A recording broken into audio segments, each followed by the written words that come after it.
Inside this colourful cardboard box is a magnificent hex encounter war game simulating the German invasion of France during 1940.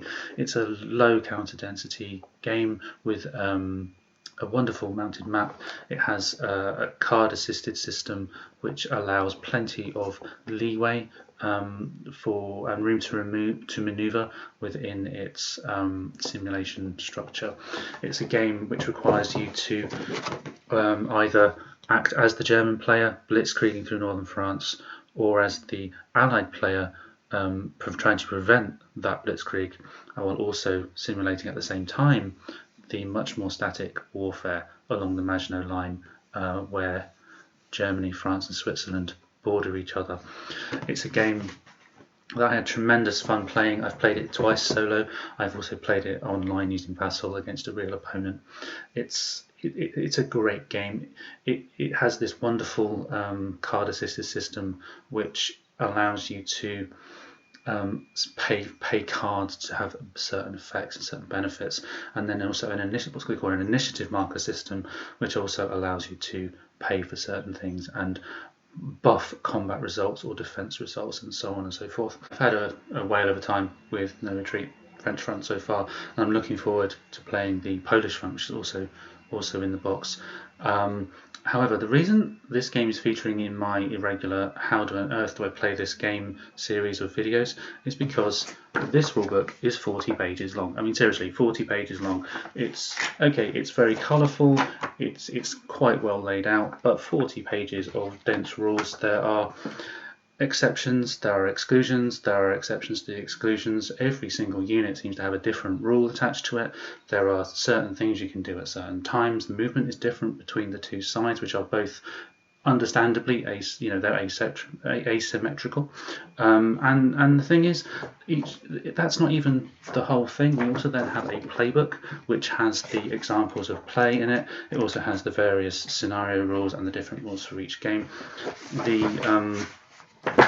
Got to the point where, even though there is a fairly comprehensive sequence of play here, I ended up printing off not one but two different fan-made sequences of play and player aids just to help myself understand how to work the game.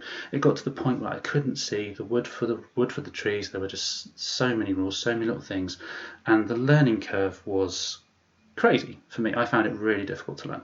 However, learn it I have, and I now feel at the point where I can play the game. I understand the flow of the game, and so what I'm going to try and do here in this video is not give you a example turn or anything like that. It's going to try and just show you the flow of how the game plays, following the official sequence of play. And so and hopefully that will help you understand or help shine a light on how the game flows. It's not going to be a detailed summary of every single rule inside these books. It just isn't. We'd be here for quite some time. So hopefully, by shining a light on how the game flows, it will help understand how everything fits together, I think is where I'm going with that. Okay, with that in mind, we'll head off to the table. Before I do, please do think about clicking the subscribe button. It really does help boost the channel's following and so on and so forth. And I'll see you in a minute. What we have in front of us here is the final positions of my most recent game of No Retreat French Front. The game ended in turn 7 with an Allied victory over the Germans, and they won because they managed to contain the German advance in the north and through the Ardennes just here, even though the Maginot Line more or less collapsed down towards the southern region where France borders Switzerland. So how do you get to a position where you can say you've won a game of No Retreat French Front, or indeed have lost a game of No Retreat French Front?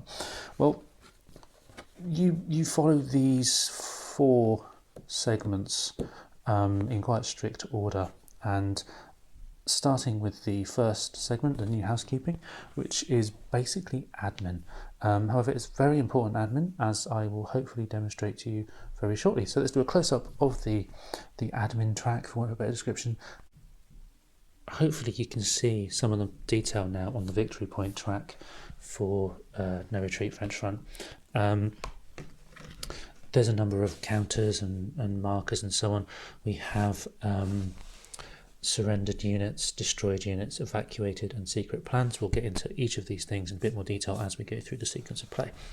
Important to note that the Germans are the only ones with any points on the board, and again, as we go through, I'll explain why that is.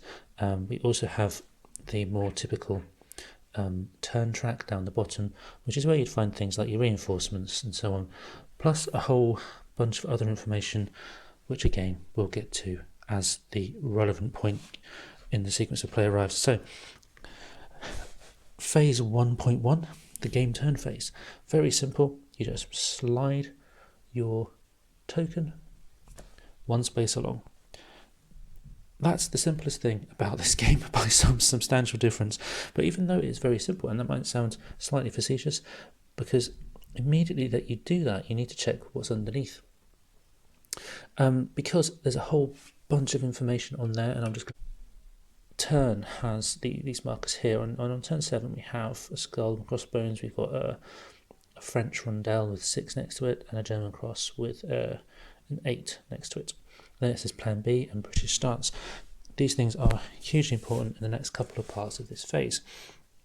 So then what we do is 1.2 is the game turn event phase, which is where you check what's in the grey writing at the bottom, and then you apply that event. Now, depending on what turn you're on, depends on which event you have to do. So at the beginning of the game, for example, you have no deployment.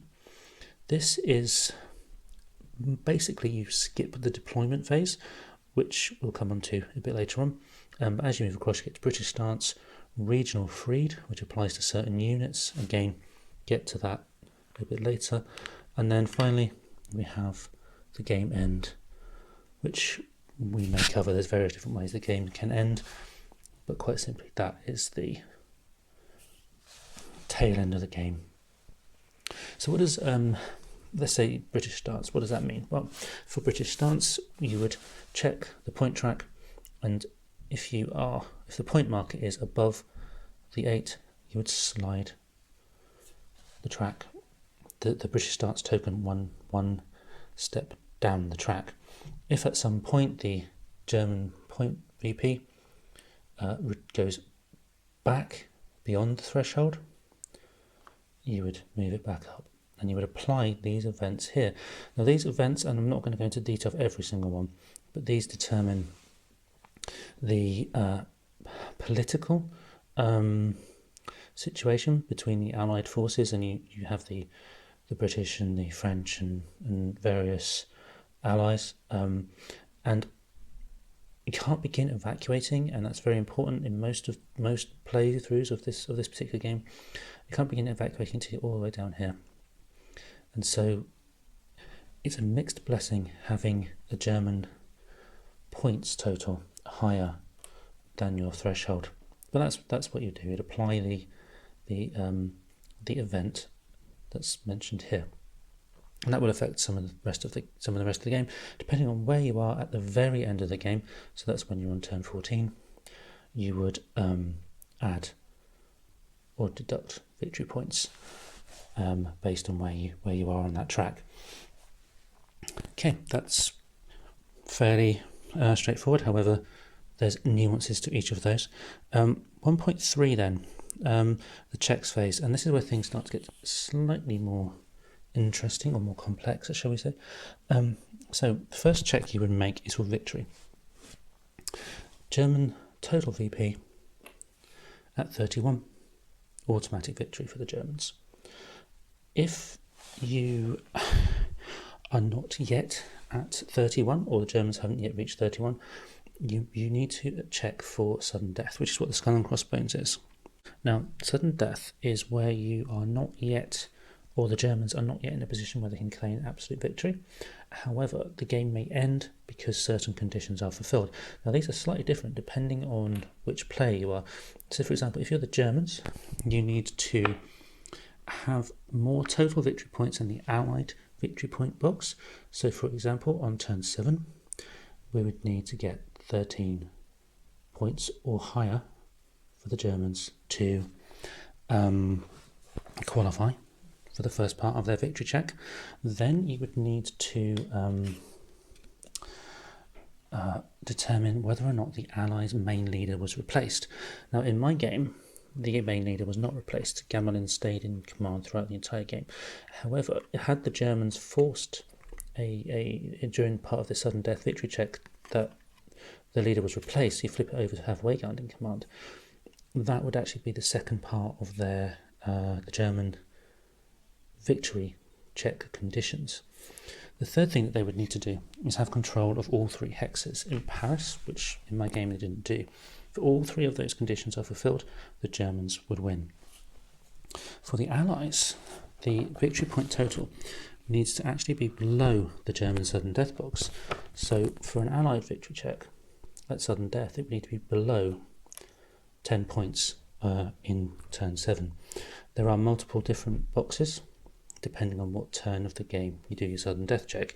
So at turn 13, the check would be below 17 points for the Allies, above 25 points for the Germans. And again, if the German main leader is replaced, which it was in my game, it starts out as Brauchitsch, I think that's how you pronounce it, and then is replaced to have Hitler in command.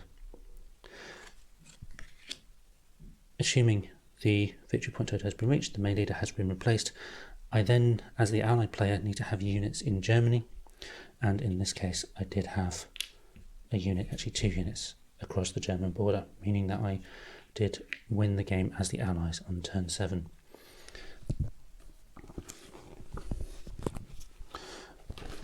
In this phase also, we need to check what are called our secret plans. At the start of the game, there's a procedure for being assigned these plan cards. There are a handful for each player, and you choose one out of that handful. And then at these sudden death checks, so turn number 4, turn number 7, you check to see whether you have achieved the condition. So for the Allies, it was control all 3 port cities, which is Dunkirk, Calais, and Dieppe. 1 or less regional units for Plan B. Plan B would be scored at turn number 7. And then Plan C would be for the Allies, is control of all hexes in Paris. Now, these points, even though you claim to have scored them or not using various counters, and you place them in the secret plan box, which is down the bottom there, and you do that sort of secretly, and you do say whether or not you've achieved that. However, you can tell a little bit of a fib and hide whether or not you've actually achieved it. But there's only one dummy counter in the game per player, and you can only lie for so long, really, is how the rulebook determines that. But they're not scored at the sudden death check. They're only scored at the very end when you add up the total points, where there is a procedure for calculating exactly how much each player has scored, and that's when those plans come into significance. How do you get to the German, or indeed the Allied, victory point total? There are 2 different ways to do it. There's event points. There's event points and map points. Now, map points are, for example, things like cities being taken. So perhaps if I just move the camera over slightly, so let's say perhaps we have here in Liège. This counter, by the way, is from an earlier no retreat game. I'm just using it for control markers. So here we have the Germans have taken Liège. That would give the German side a couple of map points. You can also gain map points for taking, there's something of a list, minor cities, major cities, and also what's known as event points. Event points can be scored through cards, through what's called combat VPs, where you can score points through the cards, and also for any units that have surrendered. So not destroyed, they can be rebuilt, but actually surrendered. So there's a bunch of different ways to score points, and the total of these, if we had 4 event points and 5 map points, the German total would be 9. Now earlier on I said that there's only really the German points on here, and that's true because on the other side, the Allied points is actually sort of negative points for the Germans. The Germans are the ones who have to get the points as high as possible. The Allies have to get those points as low as possible. The lower the better for the Allies, the higher the better for the Germans. Once we've done the checks phase, we then move on to the operational preparation, which is where the game really starts.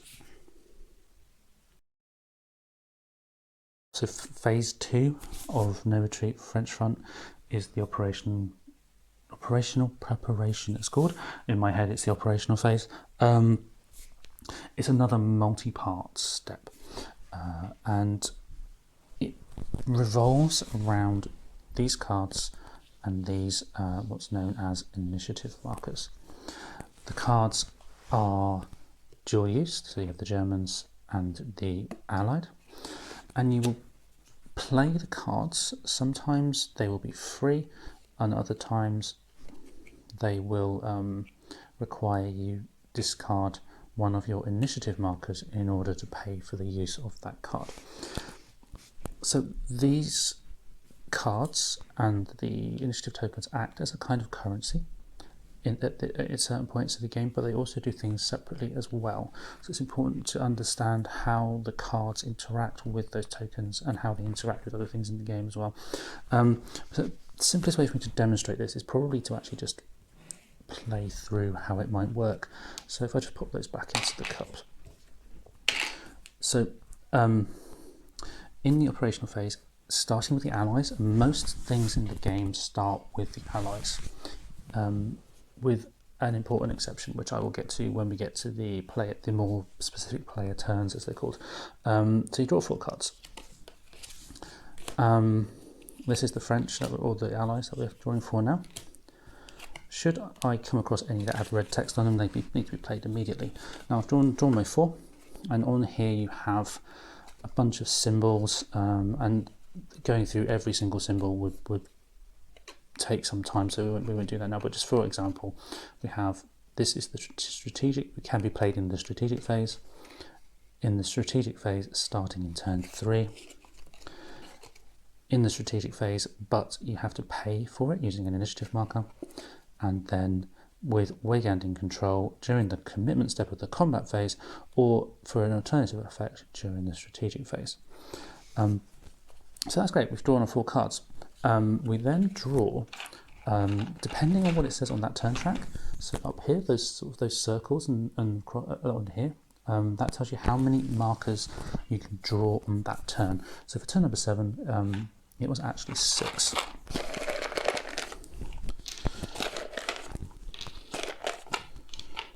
Okay, now it's not as simple as it sounds, because we have restrictions on what we can keep. And I had already had a card in hand from before. So my leader, who for the Allies is currently Gamelin, he will allow us to keep 6 of the initiative markers and 4 cards. There are also effects of this leader on the certain markers not being able to be used. This person in the game represents the very rigid static warfare type approach the French had at the beginning of the war. And so what we need to do now as the Allies is to discard certain cards. And just for ease of demonstration, I'll just discard this one, just because it's simple to show you if I do it that way. Now the markers we can keep all 6, which is quite good. However, bearing in mind that some of them, like this one, cannot actually be used due to the leader's effect. But obviously with the other leader in command, with Weygand in command eventually, you can use those. Now that we've done that, the Germans take their turn. Now they draw 4 cards as well. Looking again at the top. Here we go. This one says you must play and give this card to your opponent.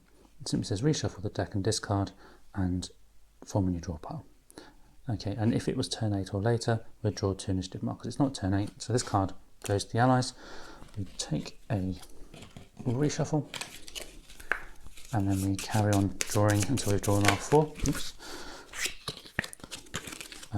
Very quickly. It says we need another 3. Was it another 2? I think another 2, isn't it? Okay. Yeah, I think that's right.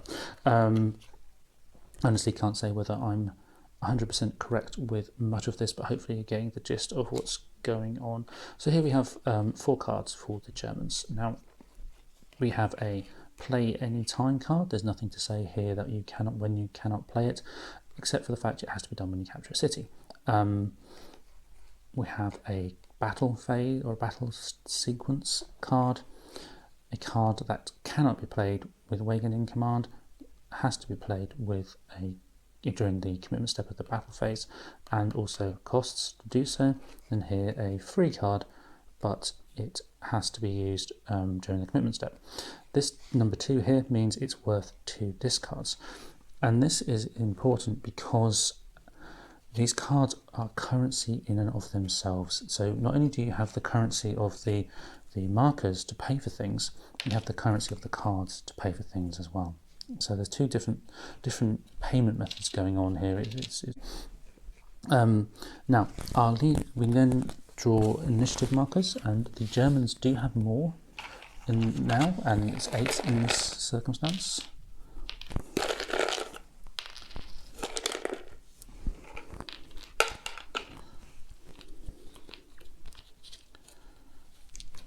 Okay, so we have 8, and again, it's a mix of things that you can play at various times. Not going to go through all of them, but we do have different markers, and most of these ones on here will come into play during the combat phase. For those of you that are perhaps eagle-eyed, might notice that you have different. Here we go. There's different German designations. That's relevant in the other game in this box called the Polish Front. Some of them will have to act as dummies during that game, I believe. Don't quote me on that, but in this game they all play, they all count. Now, of the cards and initiative markers for the Germans, we can keep 7 markers and 5 cards. So we're okay on the cards, but we do need to get rid of one of these. And I'll just get rid of that one just for demonstration. Okay. And then we take turns, starting with the allies, to play cards. Now we do have that extra card because the Germans paid for it, but we can use it. We're not in an active evacuation zone, so we can't do much with that. So what I'll do, just as a quick demo, is play during the strategic phase, which is the phase. I'm not sure if I said that actually. The phase where you draw cards and play cards. So this can be played now, and it doesn't cost us anything. Move 1 British unit normally. That's what we'll do. We'll play that, no problem. The Germans will then get a turn. I won't do the movement. We'll do that in a moment. But now the Germans can play just 1 card. Well, actually, they can't play any cards during this phase, so they cannot do anything at the moment, the Germans. It will come back to the British, sorry, the Allies. And we have a few options here. Let's play this one. This one, again, doesn't cost us anything. We're beyond turn 3, so we can play that for free. The Germans are going to have to pass. They can't do anything, so we will now pay one of our markers as the French to play this card, which would let us move into in an evacuation zone or adjacent to a blue map edge to the evacuated units box. We'll get onto that in a moment, but we could play that should we choose. The German player with nothing to play will have to pass. If they could play, of course, they would be able to play. They don't have anything. The reason they can't play at the moment is because we have battle sequences and combat related cards. So that's the strategic phase more or less over, with the exception of something very important, and it's easy to miss. For the Allies, you can play a surrender marker or a Halt Hitler marker with the use of a card, but mostly you'll be playing surrender markers in this particular game. And this is where the Allies can vacate, retreat from a city before the Germans conquer it. Historically, in the rulebook, it says that was something that was done in order to preserve minimise civilian casualties. And so what you do is you'd simply place, for example, on Reims here with the German unit approaching it, which would mean in terms of map points and the sudden death checks, bear with me, you would have one less point as the German player. So although it doesn't count for the points at the very end of the game when you tally up the points for various things conquered and units destroyed and so on, units surrendered, for the sudden death checks you would have one less point for that city for the Germans. That's very useful to know and remember, as the French, particularly if the Germans have started to blitzkrieg their way across northern France. But with the card phase done, the strategic phase done, then we move on to part 2.2, the operation phase, or the organisation phase, sorry. And this is where you can improve units, rebuild units, and bring in your reinforcements. To improve units, you have to discard a card. Again, starting with the Allies, just demonstrate really, just discard one card and we'll flip that unit. Now there are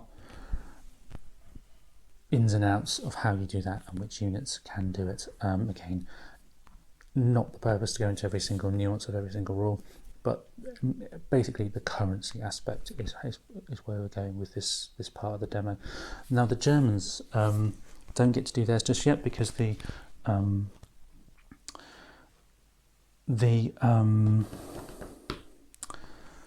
Allies have to rebuild, and that's where anything that's in the destroyed box can come back into the game at the cost of a discard. So these were destroyed, and they can be brought back into the game at the cost of a discard at this point, and they would come onto the board at certain locations. I believe, top of my head, it's a city that was owned by yourselves at the start, by your forces at the start of the game.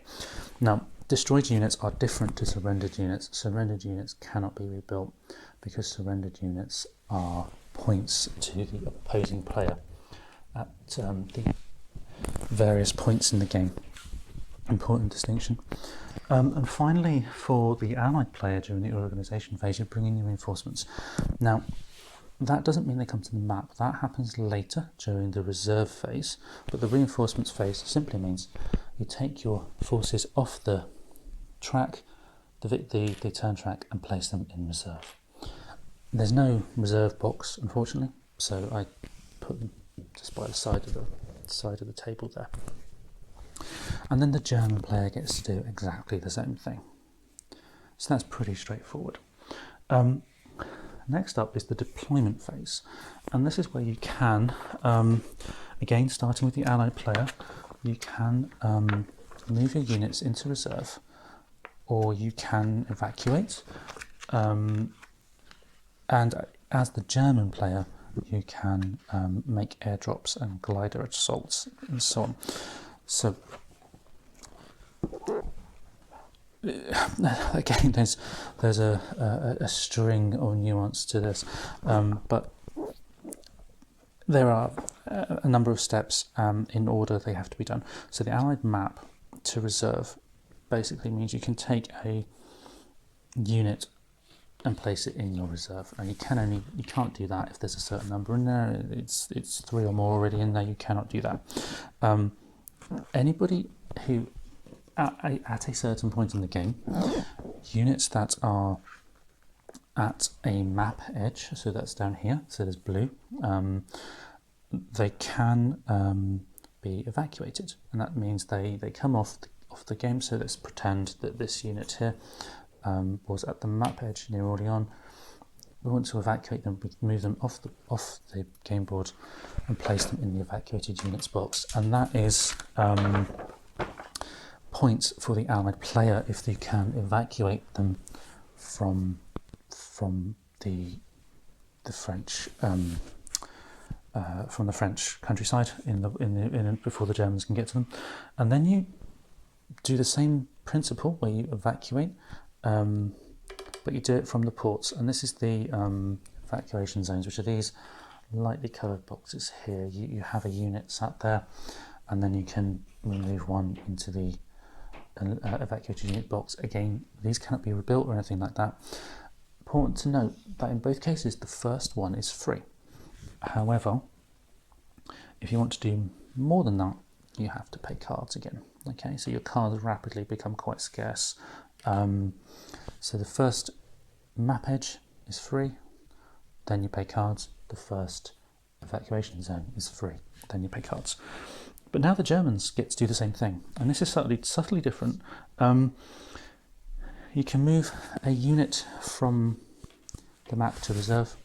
No, that's more or less the same. But then if you have a mobile unit, and this is important because mobile units have these red marks here. This is a mobile panzer. There's distinctions between the types of tanks and the types of mobile units. But basically mobile units in general have a red number next to their movement value. It's combat and movement. And if they are on the edge of the map, or a blue edge of the map, one of them can be evacuated, which basically means they've completely, they don't evacuated as such, but they've just completely overrun. They've performed more than was expected of them, and they go to the evacuated units box, and that is positive points then for the German player. Finally, we have these airdrops, and these are various different types again, but these are they go in the map into a part of the map. We'll just use that as an example because it's near. No, you can barely see that. Let's go here. Okay, an airdrop. Now that means if it's successful, the Germans will be able to move into that zone without triggering any terrain effects. So it's quite useful, particularly if you are able to do it on these fortified areas here. Appreciate you. I'm pointing at the bottom of the map, but you can't see it. So these fortified areas here, where the fortresses are along the Maginot Line, if you can get your different types of airdrop units and your glider units here along into these areas, you can really help break that Maginot Line and get your forces across it without terrain effects. Now, in both the airdrop and evacuation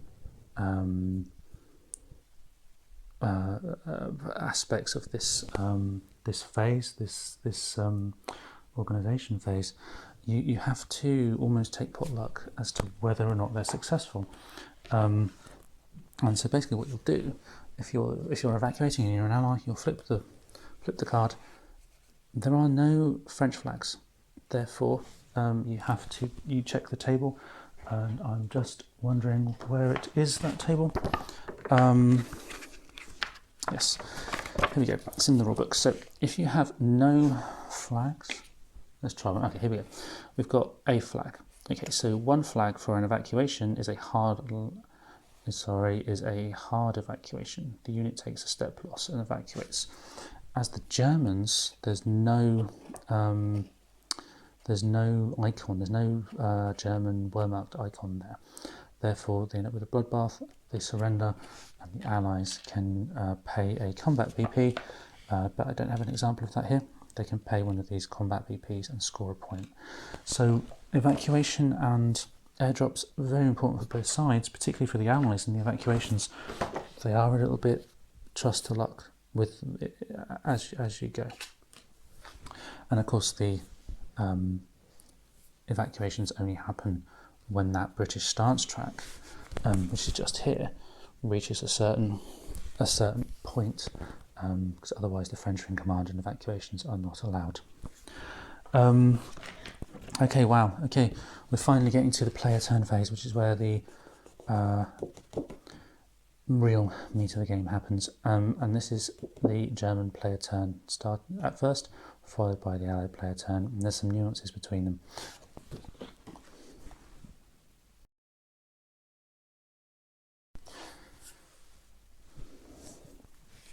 So 3.1, the German player turn, and it's a supply phase.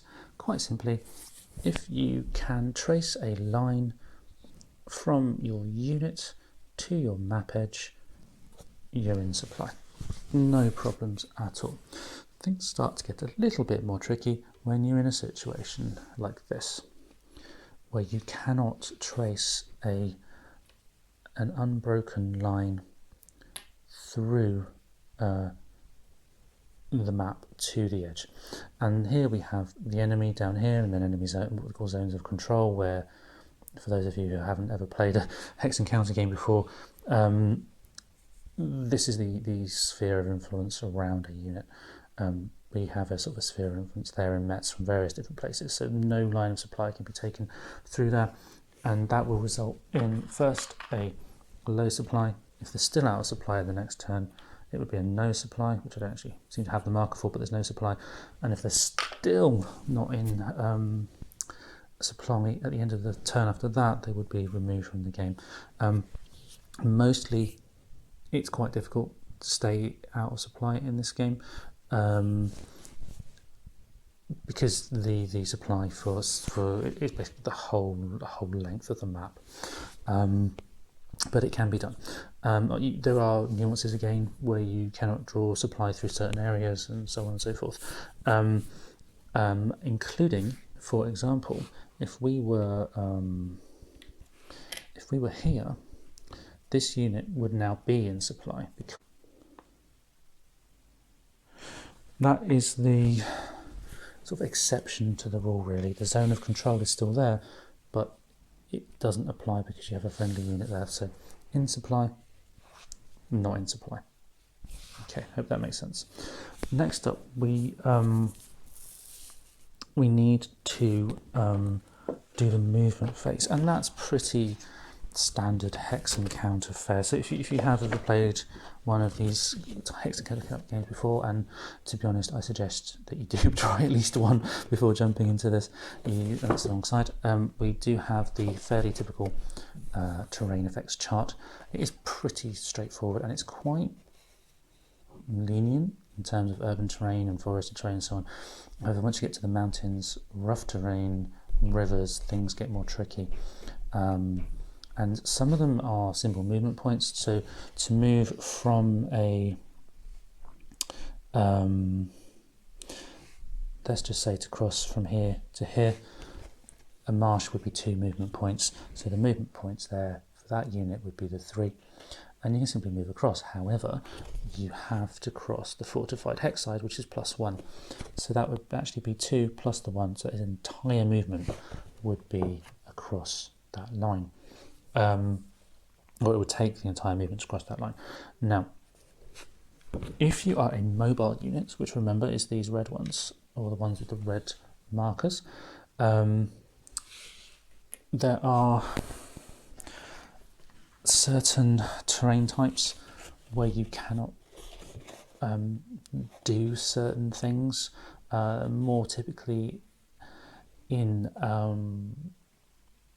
the combat phase, but you'll see on the terrain effects chart, no mobile or blitz, it will stop the mobile units doing certain things. So they have a wider range of movement in the open. I mean, this one's got a movement of 6 versus a 3 down here.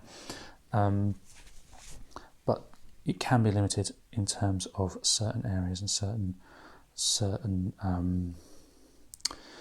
situations. So bear that in mind. The other thing to bear in mind as well, this unit here has a hexagon in the centre of it, and that means it's a regional unit, so it cannot leave these fortified hexes along the river here and up the imaginary line historically, that's something to do with the orders and so on that were given to the units in that part of France and Germany.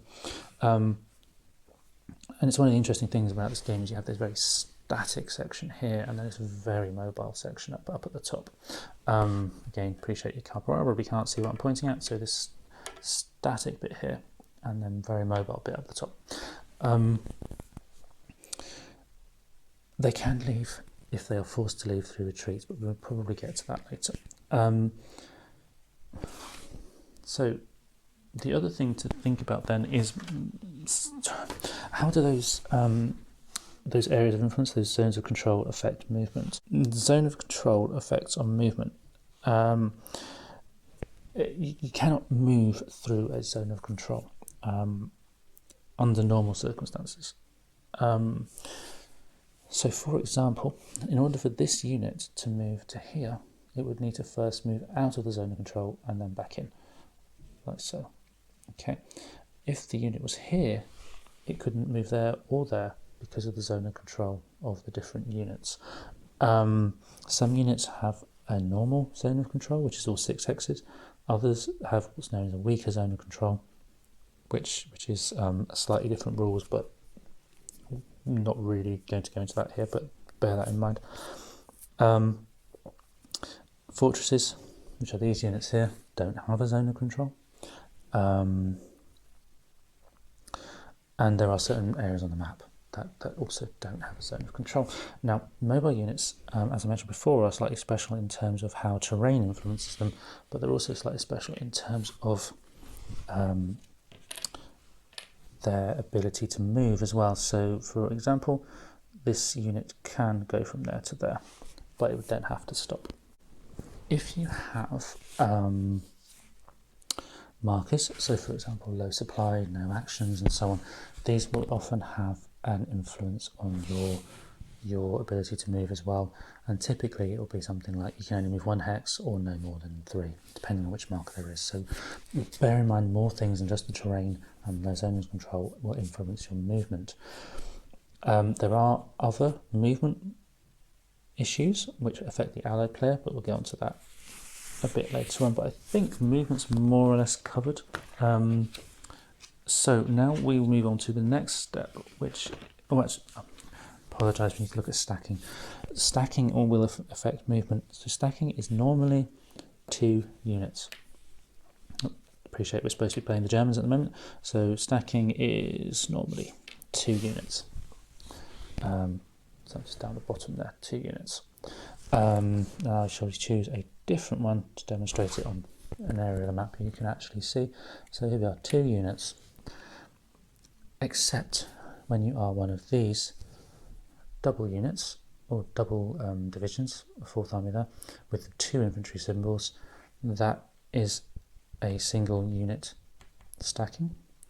Certain units, for example, some of the mobile units have a little asterisk next to them, which means they can free stack, and that will allow you to stack 1 extra on top of the normal limit.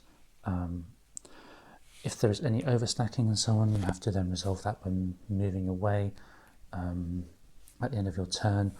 Typically would happen after a retreat or so on during combat. So once we've done our movement, let's have a quick look at combat. Now combat is, say a quick look at combat. Combat is a complex beast at first within No Retreat French Front.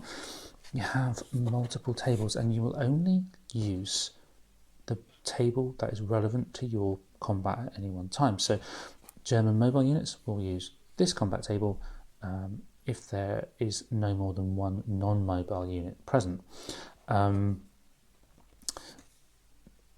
If you're attacking a fortress, however, you'll use this table. If you're blitzkrieging, which is another phase, but you would use this table.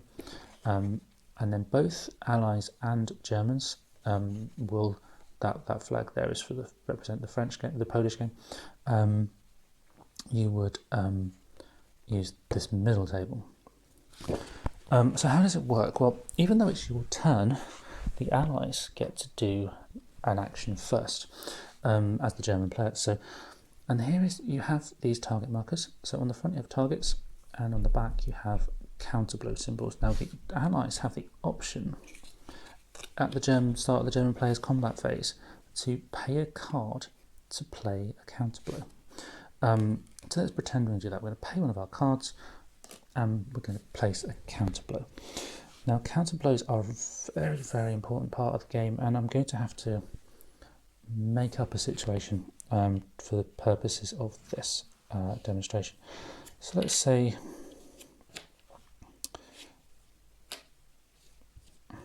we're here. Oh, I appreciate you can't see that again. Let's say we're in Troyes, and we are absolutely surrounded by units, and that's not very helpful for the Germans to do that if you're from a French point of view, and so you don't necessarily want the Germans to take Troyes. However, at the moment they have 6, 10, 15 combat strength combined, fighting against a combat of 2, or potentially fighting against a unit with a strength of 2. So what you can do is you can use that counter blow and you can place it here. Now the chances are the Germans will attack Troyes. However, you can force part of your enemy's units or your enemy's army to attack a different unit than the one it may want to, which then splits the opposing force in half. Because you can only attack one time within the unit.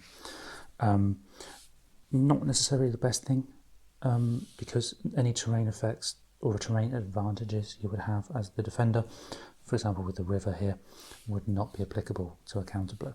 So that's the first part. The allied player gets the chance to place counter blows. Then you will, as the Germans, you will place your target markers, and you can place these for free in various places. So let's place one there, we'll place one there, we'll place one at the top there, just for argument's sake. And so as I mentioned, you will add up the combat, you will add up the defence, and then you have an odds. So in that particular situation you have a prepared combat, which is a non-mobile combat, and the combat is 10 versus 2, which is going to be all the way over here and 5 to 1. Then you will take into account you're attacking across a river, which will reduce it down 1 column. So it would be from 5 to 1 to 4 to 1. And then they're in Troyes, which is a minor city, and so a minor city will reduce further 1 column, bringing you to 3 to 1. Okay, relatively straightforward. Now, what you do then is you have this commitment step, and again, the Allies are first. I'm pretty sure it's the Allies first. They can play a marker, so depending on whether you can, what it says on your leader card, you can play certain markers. So let's pretend we have the other leader in charge. We can play a hold marker. Now in that instance, that will affect the column again for a further shift to the left. And then we may want to play a card. So let's say we'll pay another marker. Oh no, this marker is actually free, and we'll get another shift to the left. So we've moved another 2. So we've gone from 5 to 1 to 4 to 1 to 3 to 1 down to 3 to 2. Not bad. But now the Germans get to go, and they can do the same thing. They can play a marker. For example, Blitz will move it back, and then we can play something here. Let's say don't have any panzers. I thought that would be a good one actually if it was a mobile combat, because you've got panzers that can double their strength.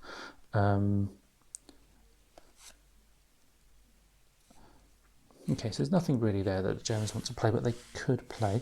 And so our combat has gone from 5 to 1 to 3 to 2, back up to 2 to 1.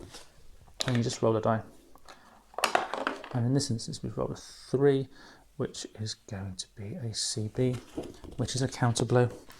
And rather than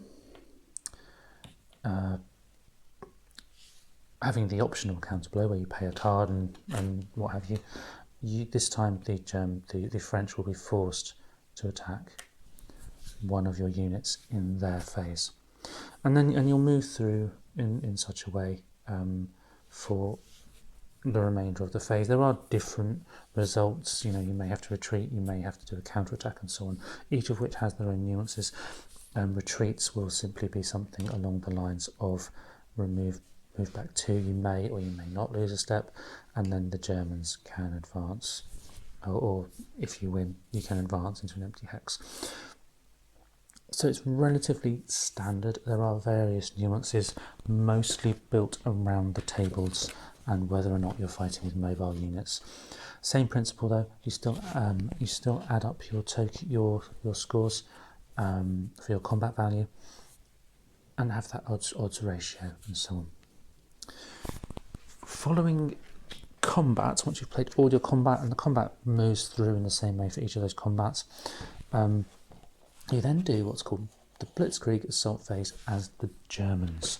So here you get to place these counters, assuming you've got any, of course. This initiative marker, the Blitzkrieg marker, you get to place it on your German panzer units. There are different types of tanks. The ones in red circles as the German player are the panzers. And in this instance, you can move forward 1 as a Blitzkrieg advance. That's all you really do.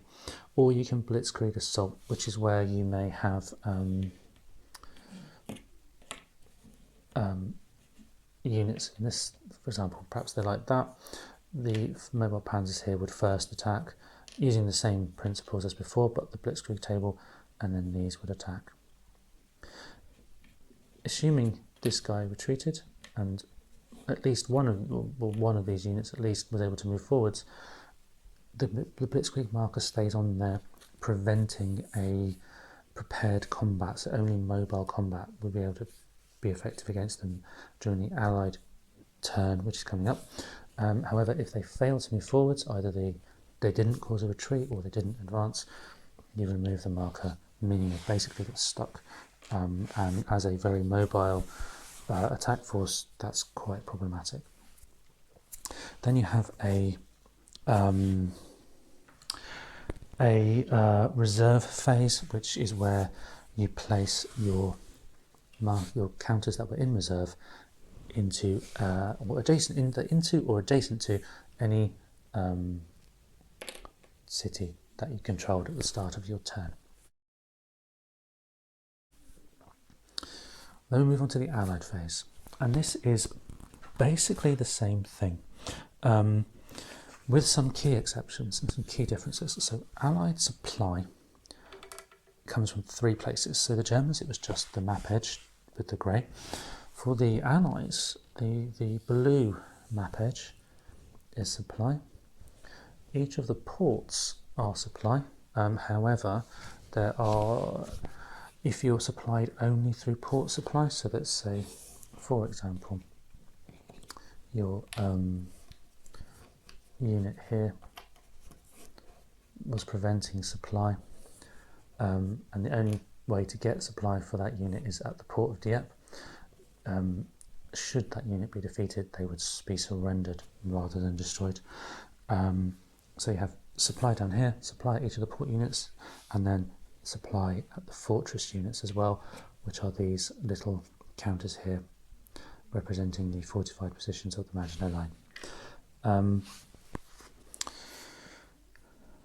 That supply, Allied movement is very, very similar, except for nuances with the different Allied forces themselves. So, for example, and it's a lot of it's to do with where units can or cannot go, or it's to do with stacking and how they work together.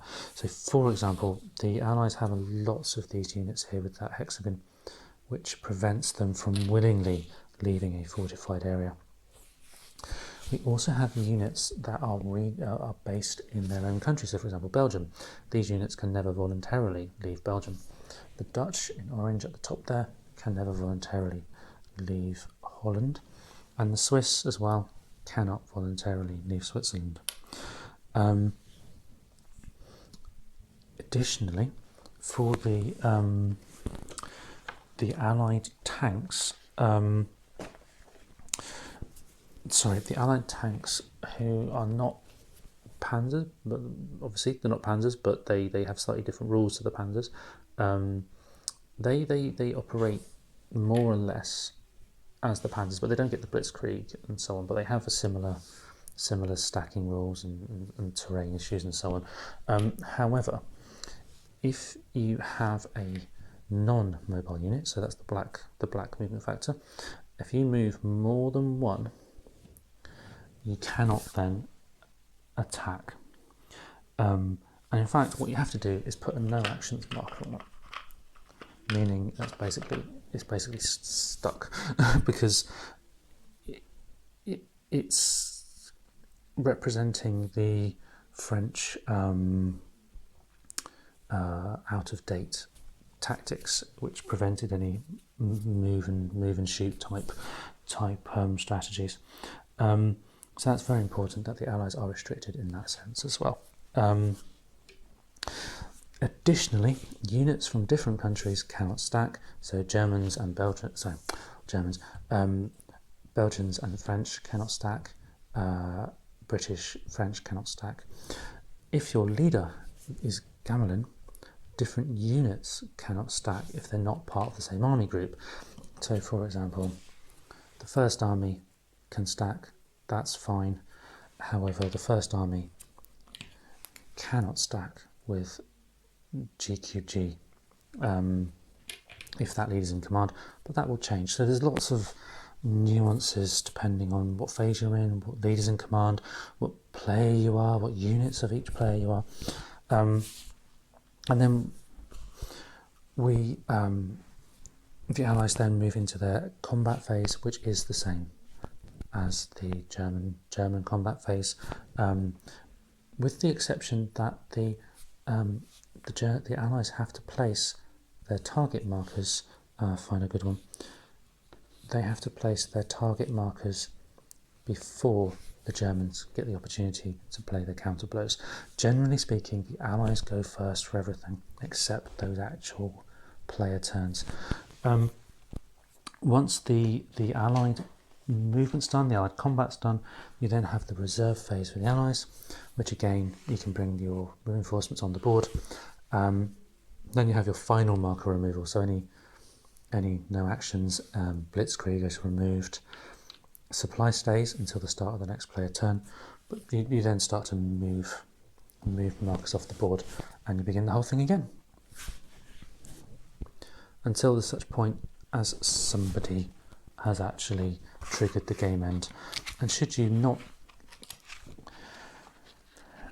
end the game on a sudden death turn, you then move into the game end victory. And basically it's quite a procedure, but basically you count up the different points for evacuated units, for destroyed and surrendered units, for successful plans, for stance scores based on the stance track there, for scores based on various things, and the person with the favourable points wins. And by favourable I mean over a certain threshold it's the Germans, under a certain threshold it's the Allies. That is the simple, believe it or not, version of how to play No Retreat France. There's a learning curve, to be sure, as I said in the beginning, but it's well worth persevering because it's a really, really good game. It's a really solid hex and counter game with the added cleverness of these cards and these initiative tokens. It's definitely worth taking a look at this game if you haven't played it before. you may have realised from the rules that it's probably not one if you've never played a Hex Encounter war game before. Maybe make it your second one though, because it really is worth having a look at and getting stuck into. So that's it from me for today. I hope you've enjoyed this, hope you found it useful. Please do consider clicking that like and subscribe button if you want to see more of this sort of thing on the channel. It really does help. And all that being said then, see you next time.